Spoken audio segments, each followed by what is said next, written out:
Dia 26. Quanto a mim e minha casa. Mas se servir ao Senhor parece indesejável para vocês, escolham hoje a quem servirão. Se aos deuses que seus antepassados serviram além do Eufrates, ou aos deuses dos amorreus, em cuja terra vocês vivem. Mas eu e a minha casa serviremos ao Senhor. Josué 24:15. Muitos cristãos exibem Josué 24:15 nas paredes e acima das lareiras. Outros o citam em casamentos ou dedicatórias de bebês. Hoje eu gostaria que você pegasse esse ditado cristão comum e fizesse dele a base de como você vive sua vida transformada além deste jejum. Caso você não esteja familiarizado com a história de Josué, aqui estão algumas informações básicas. Josué tomou o lugar de Moisés quando Israel terminou seus 40 anos de peregrinação no deserto. Josué foi encarregado da tarefa de conduzir o povo de Israel à terra prometida. Com Josué na linha de frente, os homens de Israel tomaram a terra, mataram e capturaram os habitantes e se estabeleceram em sua herança. No final da vida de Josué, ele desafiou o povo a seguir a Deus e obedecer aos seus mandamentos. Josué sabia que eles lutavam contra o pecado e idolatria. Ele sabia que eles foram tentados a adorar os deuses antigos que seus ancestrais adoravam, junto com os deuses do povo que viveu em Canaã antes deles. Mas Josué também sabia que não viveria muito mais tempo, então ele os encarregou apaixonadamente de perseverarem em sua fé. Jogue fora os deuses que você e os antepassados adoraram, implorou ele, e serviram ao Senhor. Quando confrontado com um desafio que parecia avassalador e impossível, os israelitas tinham o padrão de ceder ao medo em vez da fé.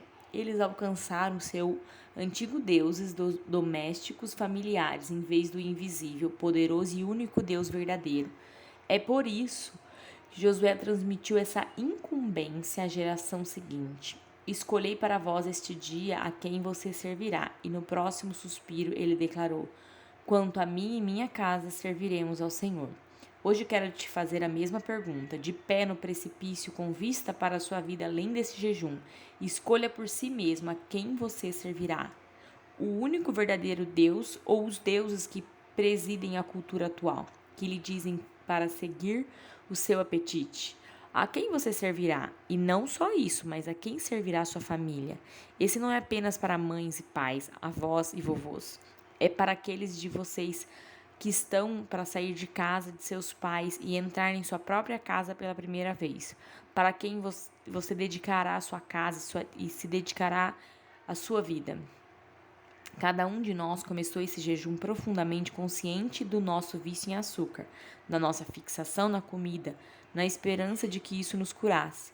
Mas hoje vamos voltar nosso olhar de nós mesmos e de nossas próprias necessidades para as necessidades de nossas famílias, para nossos filhos e filhas, pais e mães, irmãs e irmãos, avós e vovôs, tias e tios e aos nossos futuros filhos, filhas e netos. Lembre-se, estamos não simplesmente depois de uma dieta transformada, mas de uma vida transformada que tem o potencial de transformar gerações. Um dos 10 mandamentos nos adverte que se adorarmos falsos deuses, Deus revisitará esse pecado nas próximas gerações. Êxodo 25. Contudo, se o amarmos e guardarmos os seus mandamentos, ele demonstrará amor por 1000 gerações. Nosso compromisso de amar e obedecer ao Senhor é a maneira mais prática de levarmos as gerações futuras a fazerem o mesmo. Nossa fé tem o poder de levar nossas futuras famílias à fé. Uma das minhas histórias bíblicas favoritas, que faz referência ao jejum, pode ser encontrada em Marcos 9. Aqui está a essência da história. Um pai trouxe seu filho possuído por um demônio aos discípulos, esperando que eles salvassem seu filho das garras perigosas de um demônio. Depois de muitas tentativas frustradas de expulsar o demônio do menino, os discípulos ficaram perplexos e o pai desesperado. Foi então que Jesus se aproximou e perguntou: o que está acontecendo? E o pai se aproximou e gritou: Mestre, trouxe o meu filho para você, pois ele tem um espírito que o deixa mudo. E sempre que o agarra, ele joga no chão, ele espuma e range os dentes e fica rígido. Então pediu aos seus discípulos que o lançasse fora, e eles não foram capazes. E ele lhes respondeu: Ó geração infiel, até quando estarei convosco? Até quando terei de suportar vocês? Trazei-o para mim. E eles trouxeram o menino para ele. Quando o espírito viu, imediatamente convulsionou o menino. E ele caiu no chão e rolou, espumando pela boca. E Jesus perguntou ao pai: Há quanto tempo isso acontece com ele? E ele disse: Desde a infância. E muitas vezes o lançou no fogo e na água para destruí-lo.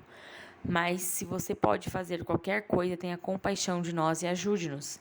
E Jesus lhe disse: Se você pode, todas as coisas são possíveis para quem crê. Imediatamente o pai da criança chorou, saiu e disse: Eu creio, ajude minha incredulidade. E quando Jesus viu que uma multidão vinha correndo junto, ele repreendeu o espírito imundo, dizendo: Espírito mudo e surdo, eu ordeno para você, saia dele e nunca mais entre nele. E depois de gritar e convulsionar, ele terrivelmente saiu, e o menino parecia um cadáver, de modo que a maioria deles disse: Ele está morto. Mas Jesus tomou-o pela mão e levantou-o, e ele se levantou. E quando ele entrou em casa, seus discípulos lhe perguntaram em particular: Por que não podemos expulsá-lo? E ele lhes disse: Este tipo não pode ser expulso por nada além da oração e jejum. A versão King James traduz a resposta de Jesus desta forma: Esta espécie não pode vir com nada, mas com oração e jejum. Li muitos comentários sobre as possíveis razões pelas quais a maioria das traduções omite a referência ao jejum. Mas, em vez de mergulhar num debate sobre qual tradução é mais precisa, quero apontar o papel da fé do pai nessa história. No versículo 22, o pai desesperadamente implorou: Se você pode fazer alguma coisa, tenha compaixão de nós e nos ajude. Eu amo e considero o tom gentil da voz de Jesus quando ele respondeu: Se você puder, todas as coisas são possíveis para quem acredita. Ao que o pai exclamou: Eu acredito, ajude com minha incredulidade. Talvez você seja um pai que deseja desesperadamente interceder por sua família, mas sua fé parece fraca. Que lição para você levar para sua casa hoje? Você acreditar? Talvez você saiba que ainda há descrença em seu coração questionador. Em outro relato evangélico da mesma história, Mateus, discípulo de Jesus, nos diz que, quando questionado por que os discípulos não conseguiram expulsar o demônio, Jesus respondeu: Em verdade vos digo, se vocês tiverem uma fé tão pequena quanto um grão de mostarda, poderão dizer a esta montanha: Mova-se daqui para lá, e ela se moverá. Nada será impossível para você. Mateus 17:20. Mães e pais, avós e vovôs, irmãos e irmãos, tias e tios, e aquele de vocês que estão começando a construir um lar por conta própria, escolham a fé. Mesmo com a fé do tamanho de um grão de mostarda, você verá o Senhor fazer coisas tremendas em favor dos seus entes queridos enquanto você jejua e ora. Escolha hoje a quem você servirá. Eu sei o que escolho. Quanto a mim e a minha casa, serviremos ao Senhor. Querido Senhor, minha família e eu escolhemos você. Acima de qualquer outro preenchimento, nós escolhemos você. Antes de qualquer outro Deus, nós escolhemos você. Dê-me a coragem de levar minha família a você enquanto eu o sigo pela fé. Eu acredito, mas ajude minha incredulidade. Aumente minha fé, enquanto conduzo meus familiares a você.